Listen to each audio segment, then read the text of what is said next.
All right, so are you ready to dive into something pretty interesting? Today we're looking at excerpts from this Christian evangelical devotional. Uh, It's called Fight for Your Family, okay. but we're really going to be zeroing in on one specific section. Right. It's called Key Point 12, How to Love Your Wife. Interesting, focusing on husbands in this specific faith. Yeah, and it's written by this guy, Pastor Guy, Okay. who describes himself as the very happy husband of the most beautiful woman in the world. So Wow, sets the tone. it does kind of set the tone right. Yeah. But we're here to break it down. And what really jumped out at me at the beginning was how he starts with this passage from Ephesians 5.2831. Right. It's one that's been interpreted in many ways, Of but course. he's using it to say that husbands should love their wives as much as they love their own bodies. Because they're considered one flesh, according to that passage. Yeah. And then he connects that to Galatians 5.14, Right. which is this broader concept of loving your neighbor as yourself Yeah. fulfills the whole law. But the wife is the closest neighbor. So it's like Yeah. this really fascinating intertwining of self-love, love for your wife, and ultimately love for God. Right, it's all connected. Yeah, it's all connected. But then he gets really specific Okay. about how to actually achieve this love. And what's he say? He outlines 5 key aspects. Let's hear it. Accepting God's unconditional love, forgiving yourself, understanding your identity as a Christian, Mhm. healing from past wounds, and avoiding comparison. It sounds like a lot of internal work before you even get to the Yeah. loving your wife part. It's about the mindset, not just the outward actions. Totally. And speaking of mindsets, there's this one area where Pastor G really doesn't hold back at all. Oh, what's that? He feels very strongly that husbands need to be genuinely happy with their wives' appearances, Okay. regardless of like what society says is beautiful. Interesting. He even addresses those husbands who might be a little hesitant About what? about their wives looking too good. Interesting. Out of this fear of maybe infidelity or something, Right. he calls it emotional insecurity. Okay. And suggests that a well-presented wife actually kind of acts as a deterrent to anyone who might. Interested in her. Yeah. Caught it. It's like by taking care of her appearance, she's sending this message that she's cherished and off limits. I see. And he even uses these specific terms. Oh, what are those? Kisa, which refers to a mistress, and then titulaire, which means the official wife. Wow. Okay. And he's emphasizing that the wife should be seen as this unique and irreplaceable person. Okay. But then he kind of shifts gears and goes to this beautiful concept of God's love. Okay. And he draws on Jeremiah 31.3 Okay. to describe it as just boundless and never-ending. Beautiful. And that divine love is like the model. The model for husbands. Yes, for how husbands should love within their families. It's like a ripple effect. Total. From God to husband to family. And it's not just a feeling, it's an action. He even encourages husbands to understand and speak the love language of each family member. Yeah, wow. He even plugs Gary Chapman's book, The 5 Love Languages, Smart. and gives a link to a free online quiz Okay. so people can figure out their own love language. That's making it practical. Yeah. And it made me think, maybe love languages apply outside of just a Christian context. Right, because who wouldn't want to understand Yeah, how their partner receives love? totally. It's about being thoughtful and intentional. I love that. But he doesn't shy away from the tough stuff either. Oh, what's that? He has this powerful analogy where he compares bitterness within a marriage Uh-huh. to the bitter waters of Mara that Moses encountered. Oh, wow. And just as Moses purified those waters, Yeah.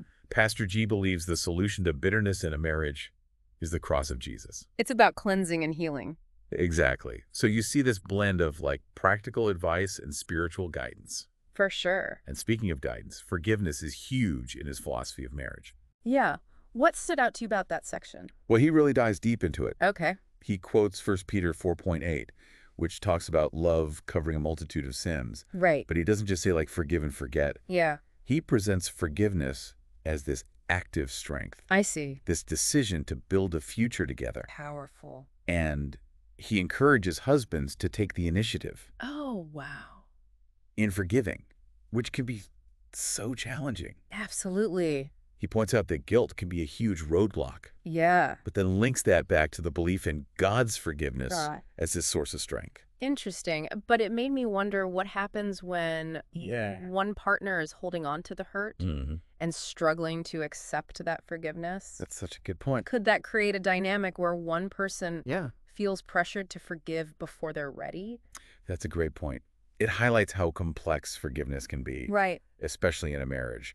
And it's definitely something we should explore further. Absolutely. So, it's interesting to think about Pastor Guy's background a little bit. Yeah. Because he mentions that he's not just a pastor, but also a father of several children, and author, and even a registered nurse in training. Wow, that's quite a range of experience. Right. Talk about multi-hyphenate. It really speaks to his involvement in different parts of community life. For sure. And he also leads this French-speaking church. Oh, wow. In Austin, Minnesota, called l'Église en mission, Okay. which is focused on discipleship and global missions. Interesting. It makes you wonder how those different roles shape his views. Right. Especially the nurse part. On marriage and family, exactly. Yeah. But kind of shifting gears a little bit, the devotional wraps up with a section called Key Prayers 12. Okay. It's this list of 12 prayers, each with a specific focus. What kind of themes? They kind of revolve around gratitude for God's word, understanding his plan for your life, gaining deeper spiritual revelation, Okay. seeing God's glory in everyday life, and relying on the Holy Spirit for guidance. So ending on this note of prayer really emphasizes the importance of seeking that spiritual guidance. It adds another layer to the advice he's giving. Right. It's not just human effort, but also about seeking divine intervention and support. Do you think someone outside of this belief system Oh, that's a great question. could find value in these prayers? It's a really thought-provoking question, Yeah, because the language is obviously rooted in Christianity, of course. but the underlying themes of seeking wisdom, Right. expressing gratitude, asking for guidance, those could resonate with anyone. I think so too. It reminds me of that idea that wisdom can be found in unexpected places. Totally. Even if you don't subscribe to the same belief system, Yeah, there might still be valuable insights absolutely. that can apply to your own life. It's about being open Yes, to those different perspectives. totally, and finding those universal truths that kind of connect us all. I love that. But it's also important to remember that this devotional represents one perspective Of course. within this vast and diverse landscape of Christianity. Right. Even within evangelical Christianity, there are so many So many. different interpretations and approaches Yeah. to marriage and family. For sure, this is just one specific perspective. Exactly. This deep dive is about exploring this particular viewpoint, Right. not claiming that it represents all of Christian thought. Exactly. And that's what makes these deep dives so valuable. I think so too. You get to delve into these specific viewpoints, Yeah. analyze them critically, even if they're different from our own beliefs. It's all about broadening our understanding Absolutely. and engaging in that thoughtful dialogue. I agree. Now, something that really stood out to me, Yeah. and I'm curious to get your take, Okay. is this emphasis on outward appearances. Yes. Yeah. Especially for the wife. Particularly when it comes to the wife's presentation. Right. Like, on one hand, it's understandable to want to be attractive to your partner Sure. and take pride in your appearance. Absolutely. But on the other hand, where's the line Yeah, where do we draw the line? between healthy self-care Right. and this pressure to conform? Exactly. And it makes you wonder how much weight Right. should physical presentation really carry in a loving relationship? Is it about meeting those societal expectations? Totally.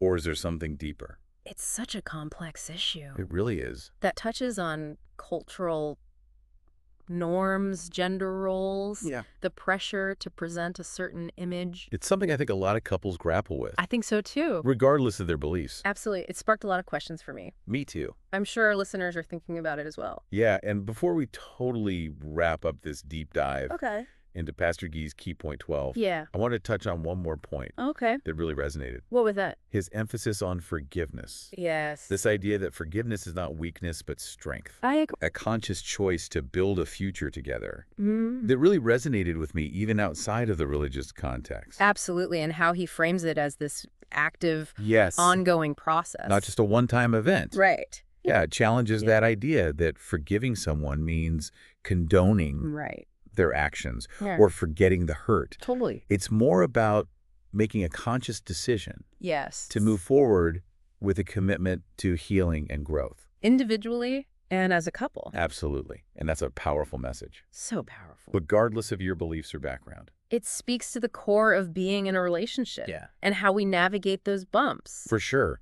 Yeah, it really does make you think about all the different facets of forgiveness in a relationship. Right. Like, how much of that advice do you think really depends? Oh, that's a good question. On a shared faith, could someone outside of this very specific set of beliefs still get something out of these principles? That's the million-dollar question. Yeah. Because on the one hand, the whole thing is very clearly rooted in this particular interpretation of Christianity. We're sure that. But if you kind of peel back those more religious layers, Right. there is a lot there about love, forgiveness, self-awareness. Absolutely. And just the All the dynamics of a long-term relationship. dynamics of a relationship. It's all in there. And that emphasis on really understanding your partner's needs, practicing active listening. Right. Like truly seeing your partner. That goes way beyond any one religion. I think so too. And even the idea of love languages. Oh, yeah. While it's really popular in a Christian context, it can apply to any relationship. Really? I mean, recognizing how your partner expresses and receives love Can be huge. can change the game. Yeah, it's about being thoughtful, intentional in how you show affection. Absolutely.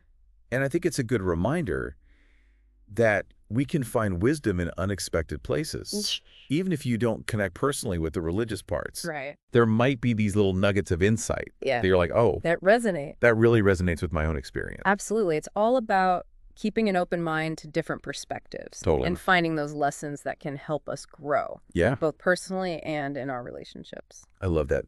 So as we wrap up this deep dive Yeah. into Pastor Guy's key point 12, how to love your wife, Right.